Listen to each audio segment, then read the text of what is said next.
तो देखिए, ये पूरी तरीके से बीएसपी के रंग में रंगा हुआ उनका मंच, और अब आप ये देख रहे हैं बीएसपी प्रमुख मायावती सभा को संबोधित करने जा रही है।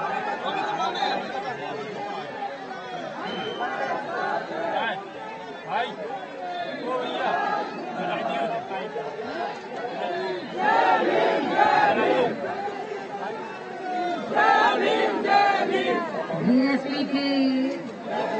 एक चुनावी जनसभा में इकट्ठा हुए पार्टी के सभी छोटे बड़े पदाधिकारी एवं कार्यकर्तागण, आज आप लोग यहाँ अपने मध्य प्रदेश स्टेट में विधानसभा के लिए हो रहे आम चुनाव में अपनी पार्टी के उम्मीदवारों के समर्थन में मुझे सुनने के लिए यहाँ इकट्ठा हुए हैं, तो उसके लिए मैं आप सभी लोगों का हार्दिक दिल से आभार प्रकट करती हूँ। और मैं सबसे पहले अपनी पार्टी के संबंध में ये कहना चाहूंगी कि हमारी पार्टी ये चुनाव आपके मध्य प्रदेश स्टेट की अधिकांश विधानसभा की सीटों पर पूरी तैयारी व दमदारी के साथ ये चुनाव लड़ रही है। अर्थात हमारी पार्टी ने इस चुनाव में यहाँ केवल गोंडवाना गणतंत्र पार्टी को छोड़कर अन्य किसी भी पार्टी के साथ किसी भी प्रकार का कोई चुनावी समझौता आदि नहीं किया है। इसके साथ ही हमने बीएसपी से जुड़ने की तादाद को ध्यान में रखकर फिर उसी अनुपात में ही यहाँ सब समाज के लोगों को टिकट भी दिए हैं। लेकिन अब मैं इस 16 विधानसभा चुनाव में आप लोगों का ध्यान अपनी पार्टी बहुजन समाज पार्टी को कामयाब बनाने के लिए कुछ जरूरी बातों की तरफ दिलाना चाहती हूँ। और इस संबंध में सबसे पहले मैं आप लोगों को ये कहना चाहूंगी कि अपने देश को आजाद हुए व भारतीय संविधान को भी लागू हुए अब यहाँ वर्षों बीत चुके हैं, और इस लंबी अवधि में केंद्र व आपके प्रदेश में भी यहाँ विभिन्न विरोधी पार्टियों की सरकारें रही हैं। लेकिन दुख की बात यह है कि इस दौरान यह सभी विरोधी पार्टियों की रही सरकारों में आपके प्रदेश सहित पूरे देश में भी सब समाज में से विशेषकर दलितों, आदिवासियों, पिछड़े वर्गों, मुस्लिम व अन्य धार्मिक अल्पसंख्यकों के साथ साथ गरीबों, मजदूरों, किसानों, छोटे व्यापारियों एवं अन्य मेहनतकश लोगों का भी सही से विकास व उत्थान आदि नहीं हो सका है। जिनकी सरकारों की नीतियों व कार्यशैली को अभी ने और ज्यादा आजमाने की जरूरत नहीं है। और इस मामले में खासकर मैं दलितों, आदिवासियों व अन्य पिछड़े वर्गों के लोगों को ये भी बताना जरूरी समझती हूँ कि इन्हें परम पूज्य बाबा साहब डॉक्टर भीमराव अंबेडकर के कड़े संघर्ष एवं अथक प्रयासों से भारतीय संविधान के तहत मिले कानूनी अधिकारों में से खासकर सरकारी नौकरियों में जो आरक्षण की सुविधा मिली है, तो उसे भी यहाँ शुरू से ही इन वर्गों के प्रति हीन व जातिवादी मानसिकता रखने वाली सभी विरोधी पार्टियों की रही सरकारें प्रभावहीन बनाने में तथा इसे अब धीरे धीरे खत्म करने की भी पूरी कोशिश में लगी हुई है। यही मुख्य वजह है कि देश में आजादी के बाद व शुरू में केंद्र व अधिकांश राज्यों में भी काफी लंबे समय तक सत्ता में आसीन रही कांग्रेस पार्टी ने और अब पिछले कुछ वर्षों से केंद्र एवं काफी राज्यों में भी बीजेपी व अन्य विरोधी पार्टियों की रही सरकारों ने इनका ये आरक्षण का कोटा अभी तक भी पूरा नहीं किया है। पदोन्नति में आरक्षण को तो इन्होंने मान्य कोर्ट की आड़ में काफी हद तक खत्म ही कर दिया है और इस मामले में लगभग यही खराब स्थिति हमें यहाँ आपके मध्य प्रदेश स्टेट में भी देखने के लिए मिल रही है। इसके साथ ही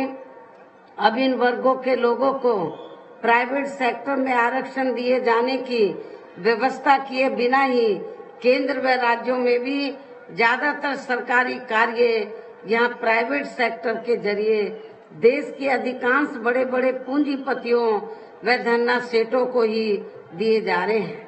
जिसके कारण अब पूरे देश में इन वर्गों के लोगों को आरक्षण का बहुत कम ही लाभ मिल पा रहा है और इससे अब पूरे देश में दलितों व आदिवासियों के साथ साथ अन्य पिछड़े वर्गों को भी काफी ज्यादा नुकसान हो रहा है। जबकि अन्य पिछड़े वर्गों के लोगों को ये भी मालूम होना चाहिए कि इन्हें मंडल कमीशन की रिपोर्ट के तहत आरक्षण की ये सुविधा केंद्र में कांग्रेस पार्टी की रही सरकार में नहीं मिली है, बल्कि बीएसपी के कड़े संघर्ष एवं अथक प्रयासों से ही केंद्र में रही श्री बीपी सिंह की सरकार में इन्हें ये सुविधा मिली है, जिसका अब यहाँ जातिवादी विरोधी पार्टियों की सरकारें इन्हें पूरा लाभ नहीं दे पा रही हैं। इसके साथ ही श्री बीपी सिंह की सरकार में इन वर्गों के मसीहा परम पूज्य बाबा साहब डॉक्टर भीमराव अंबेडकर को भी यहाँ भारत रत्न की उपाधि से सम्मानित किया गया है, जिसके लिए वो हर प्रकार से पात्र भी थे, जो बहुत पहले ही इनको ये सम्मान मिल जाना चाहिए था, जिसके लिए विशेषकर कांग्रेस पार्टी प्रमुख तौर से जिम्मेवार और कसूरवार भी है। आप लोगों को मालूम है कि जब अंग्रेजों के जाने के बाद सेंटर में कांग्रेस की सरकार बनी और लंबे अरसे तक चली, तो हमारे लोगों ने पूरे देश के वीकर सेक्शन के लोगों ने कांग्रेस को ये कहा कि बाबा साहब डॉक्टर भीमराव अंबेडकर को भारत रत्न की उपाधि से सम्मानित किया जाना चाहिए, लेकिन कांग्रेस पार्टी ने इसको अहमियत नहीं दी, इस बात की तरफ उन्होंने ध्यान नहीं दिया और बाबा साहब को उन्होंने भारत रत्न की उपाधि देना उचित नहीं समझा।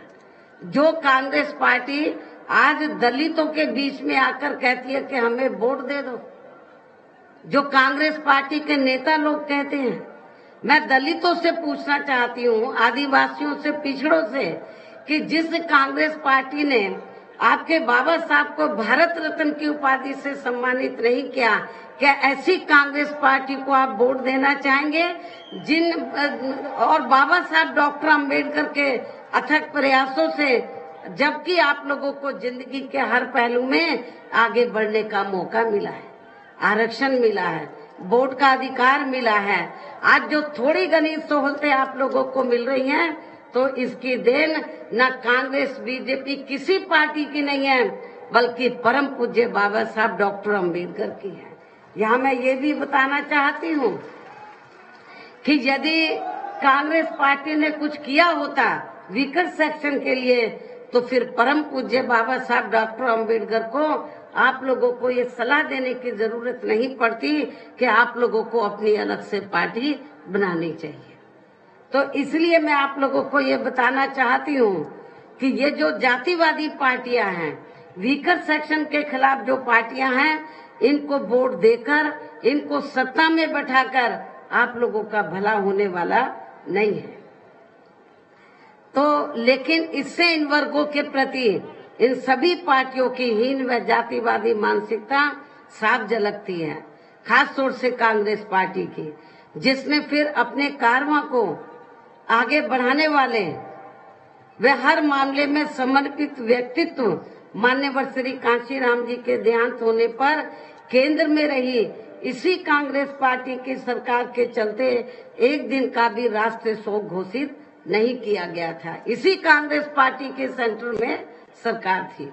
और इन्होंने मान्यवर श्री कांशीराम जी के डेथ होने पर एक दिन का भी राष्ट्रीय शोक घोषित नहीं किया था। यहाँ मैं इन वर्गों के मामले में ये भी कहना चाहूंगी, केंद्र द्वारा देश की लोकसभा व राज्य विधानसभाओं में महिलाओं को जो 33% आरक्षण देने की व्यवस्था की गई है, तो उसमें SC, ST व OBC की महिलाओं को अलग से कुछ भी आरक्षण नहीं दिया गया है। इतना ही नहीं बल्कि इन वर्गों के लोगों को जुर्म जाति से निजात दिलाने के लिए जो भी अनेकों नियम व कानून आदि बने हैं, तो उन पर भी केंद्र व अधिकांश राज्यों की भी सरकारें सही से अमल नहीं कर पा रही हैं,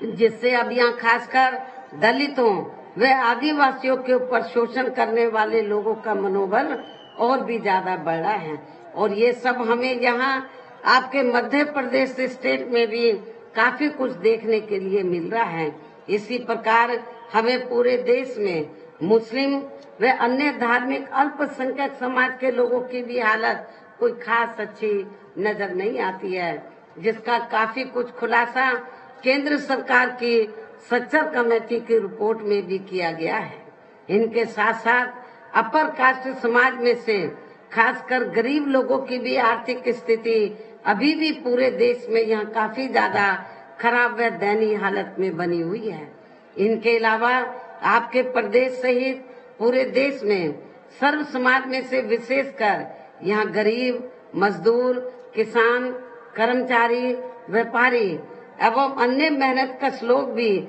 अपनी विभिन्न समस्याओं को लेकर अभी भी हमें काफी ज्यादा दुखी ही नजर आते हैं। और इनमें से किसान वर्ग तो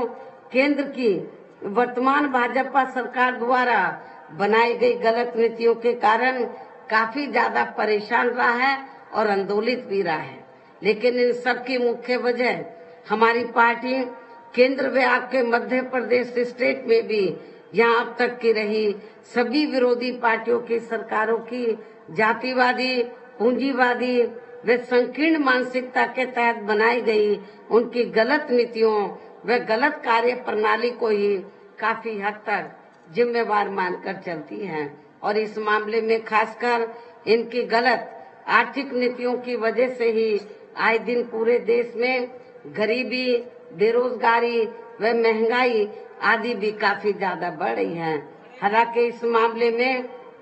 शुरू से ही हमारी पार्टी केंद्र व राज्य सरकारों से भी हर स्तर पर ऐसी नीति अपनाने की लगातार ये मांग करती आ रही है कि देश में कुछ गिने चुने पूंजीपतियों व धनना सेठों का विकास होने की बजाय बल्कि यहाँ गरीब व आम लोगों का ही विकास होना चाहिए। तभी फिर सही मायने में यहाँ की आम जनता अपनी गरीबी, बेरोजगारी, महंगाई व अन्य और भी समस्याओं से काफी हद तक निजात पा सकती है। इसके साथ साथ अब अपने देश में भ्रष्टाचार भी हर स्तर पर काफी ज्यादा बढ़ा है, जिससे आपका खुद का अपना मध्य प्रदेश भी अछूता नहीं रहा है। और इन सबके लिए हमारी पार्टी आजादी के बाद से लेकर अभी तक केंद्र व देश के अधिकांश राज्यों में तथा आपके खुद के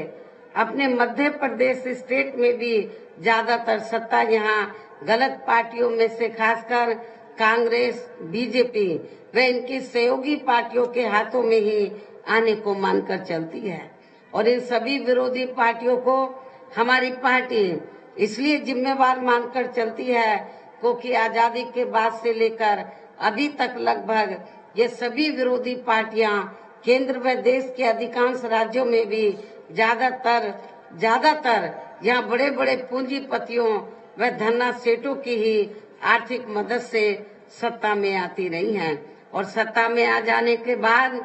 फिर ये पार्टियां अधिकतर मामलों में अपनी आर्थिक व अन्य सभी नीतियां यहाँ आम जनता की समस्याओं को दूर करने के हिसाब से तैयार नहीं करती हैं, बल्कि देश के उन बड़े बड़े पूंजीपतियों व धन्ना सेठों को ही फायदा पहुंचाने के हिसाब से अपनी अधिकांश नीतियां तैयार करती हैं, जिनके धन व बल से चुनाव लड़कर ज्यादातर ये पार्टियां केंद्र व आपके राज्य सहित देश के अन्य राज्यों में भी अभी तक यह सत्ता में आती रही हैं, जिसके कारण ही अब पूरे देश में व आपके खुद के अपने प्रदेश में भी अभी भी हमें यहाँ सर्व समाज के लोग अधिकांश मामलों में अपनी विभिन्न समस्याओं को लेकर काफी ज्यादा दुखी व परेशान ही नजर आते हैं, जबकि पूरे देश में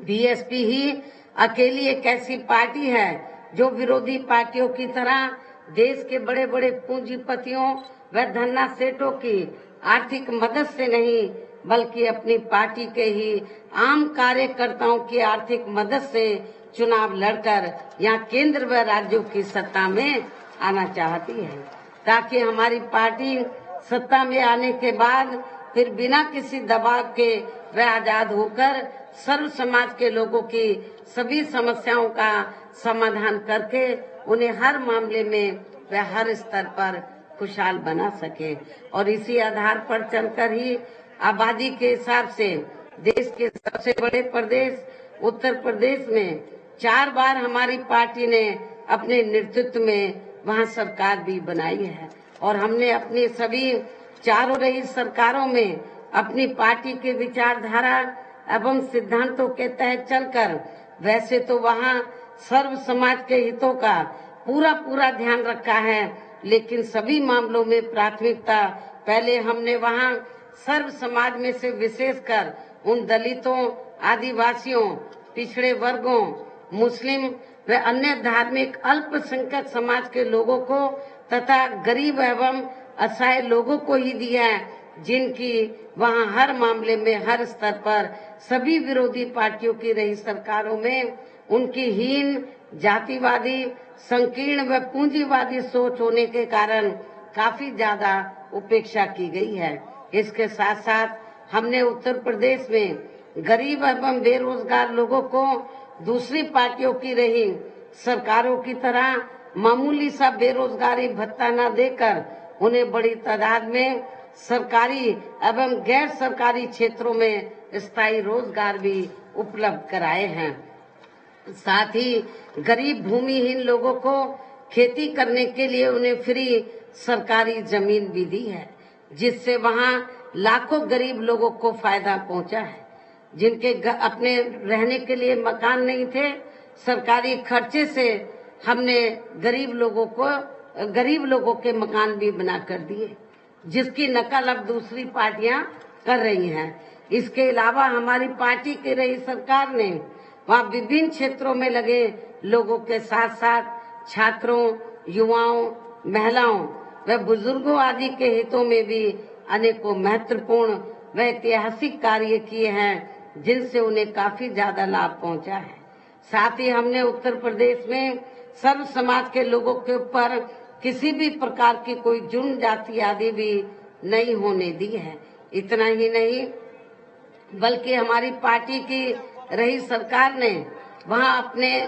अपने देश में दलित एवं अन्य पिछड़े वर्गों में समय समय पर जन्मे हमारे महान संतों, गुरुओं व महापुरुषों में भी खासकर महात्मा ज्योतिबा फूले, छत्रपति शाहू जी महाराज, श्री नारायण गुरु, बाबा साहब डॉक्टर भीमराव अम्बेडकर एवं मान्यवर श्री कांशीराम जी आदि को भी विभिन्न रूपों में पहली बार वहाँ पूरा आदर सम्मान दिया है, जिन्हें विरोधी पार्टियों के लोग अभी तक भी आसानी से पचा नहीं पा रहे हैं। इस प्रकार से उत्तर प्रदेश में हमारी पार्टी ने अपने सभी चारों रे शासनकाल के दौरान वहाँ हर मामले में व हर स्तर पर सर्व समाज के लोगों को काफी बेहतरीन सरकार दी है। और जो वहाँ पर विरोधी पार्टियों को अच्छा नहीं लगा है, और ये भी मैं यहाँ बताना चाहती हूँ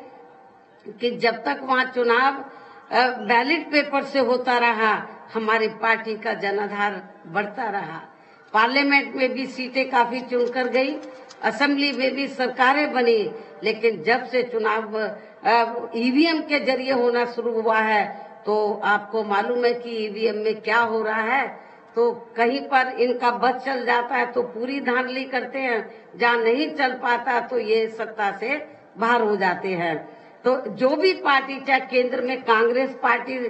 सत्ता में रही हो या बीजेपी, इन्होंने ईवीएम का दुरुपयोग किया है।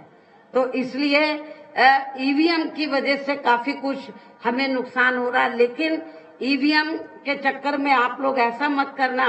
कि वोट डालने नहीं जाएंगे। वोट जरूर डालना। जो ये धांधली करते हैं, कभी कभी इनका ये सिस्टम फेल भी हो सकता है, इसलिए आप लोगों को अपना वोट डालना बहुत जरूरी है। और यदि आप लोग भी यहाँ अपने मध्य प्रदेश स्टेट में आम जनहित के व खासकर कमजोर एवं उपेक्षित वर्गों के हितों में ऐसे ही कार्य करना चाहते हैं, इसके साथ ही आपके प्रदेश की जनहित से जुड़ी जो भी यहाँ स्थानीय समस्याएं हैं तो उन्हें भी दूर करना चाहते हैं, तो फिर आप लोगों को भी उत्तर प्रदेश की तरह अपने मध्य प्रदेश स्टेट में भी अपनी पार्टी को हर मामले में मजबूत बना के यहाँ अपनी खुद की सर्वजन हिताय व सर्वजन सुखाय की नीतियों पर आधारित सरकार बनानी है। जिसके लिए अब आप लोगों को यहाँ अपने मध्य प्रदेश स्टेट में विधानसभा के लिए हो रहे आम चुनाव में अपनी पार्टी का बेहतर रिजल्ट लाना होगा। और इसके लिए आप लोगों को वोट पड़ने तक यहाँ की सत्ताधारी पार्टी व अन्य सभी विरोधी पार्टियों के साम दाम दंड भेद आदि हथकंडों से भी जरूर सावधान रहना है। और इस मामले में खासकर आप लोगों को विरोधी पार्टियों के जारी किए गए उनके हवाई व प्रलोभन भरे चुनावी घोषणा पत्रों आदि के बहकावे में तो कतई भी नहीं आना है, जिन्हें ये पार्टियां सत्ता में आने के बाद अधिकांश अमल में नहीं लाती है, जिस पर से अब जनता का काफी हद तक विश्वास ही उठ गया है। इसलिए हमारी पार्टी किसी भी चुनाव में अपनी पार्टी का कोई भी चुनावी घोषणा पत्र आदि जारी नहीं करती है। वैसे भी हमारी पार्टी कहने में बहुत कम बल्कि कार्य करके दिखाने में ही ज्यादा विश्वास रखती है। अर्थात जो कहती है तो उसे करके भी दिखाती है। और ये सब हमने बिना घोषणा पत्र जारी किए हुए हमने उत्तर प्रदेश में अपनी 4 बार की हुकूमत में ये सब कुछ जनहित के कार्य करके दिखाए हैं। और अब मेरा यही कहना है कि आप लोगों को अपने खुद के व अपने मध्य प्रदेश स्टेट के भी हित में यहाँ अपनी पार्टी बीएसपी की ही सरकार बनाना बहुत जरूरी है। तभी फिर यहाँ आपके प्रदेश में परम पूज्य बाबा साहब डॉक्टर भीमराव अंबेडकर एवं मान्यवर श्री कांशीराम जी आदि का भी अधूरा रहा सपना जरूर साकार हो सकता है, जिन्होंने कदम कदम पर अनेकों कष्ट झेलकर अपनी पूरी जिंदगी यहाँ खासकर कमजोर एवं उपेक्षित वर्गों के लोगों को अपने पैरों पर खड़ा करने के लिए समर्पित किया है, जिसे भी खास ध्यान में रखकर अब आप लोगों को यहाँ अपने प्रदेश में विधानसभा का चुनाव लड़ रहे अपने उम्मीदवारों को और आपके इसके यहाँ पर कुछ क्षेत्र में जो चुनाव लड़े हैं तो वो उम्मीदवार यहाँ मौजूद हैं। मेरी आप लोगों से पुरजोर अपील है कि बीएसपी के उम्मीदवारों को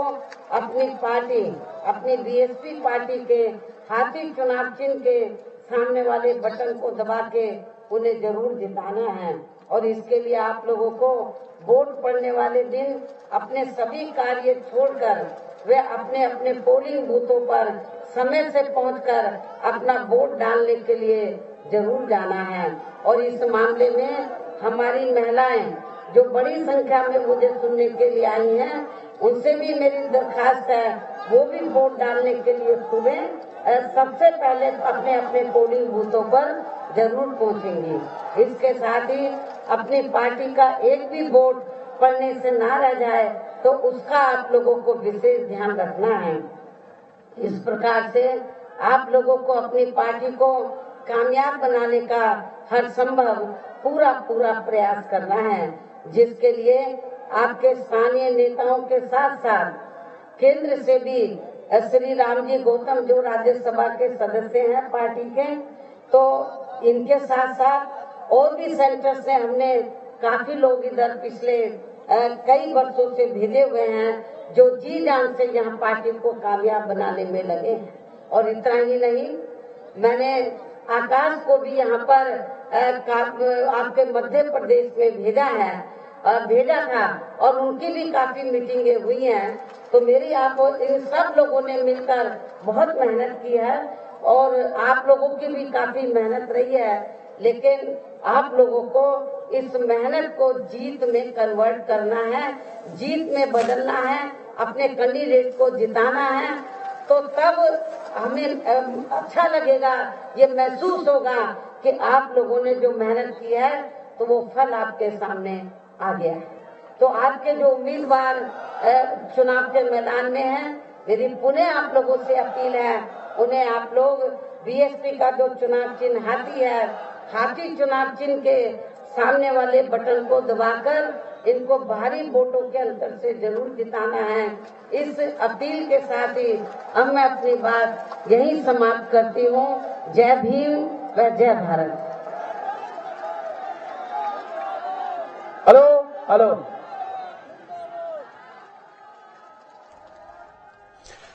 तो ये निवाड़ी से आप सुन रहे थे बीएसपी प्रमुख मायावती को, जनसभा को वो संबोधित कर रही थी और वहां पर महिलाओं को भी उन्होंने सीधे तौर पर एड्रेस किया कि वोट